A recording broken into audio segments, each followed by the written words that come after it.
मंडलीर गोलईपुर पंचायत अंतर्गत गोलईपुर ग्रामर दीपक कुमार महांती 8 वर्ष तले विवाह करथिले।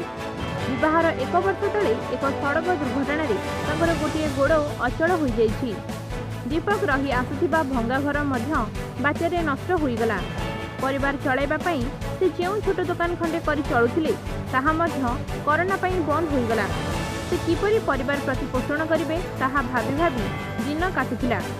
एही खबर पाइबा परे अंशुमान मेमोरियल ट्रस्ट संपादक श्रीजुक्त हिमांशु शेखर साहू तांको पाखरे पहुंची तांको 10,000 टंका आर्थिक सहायता करबा सह 2 मासर राशन सामग्री प्रदान करथिले।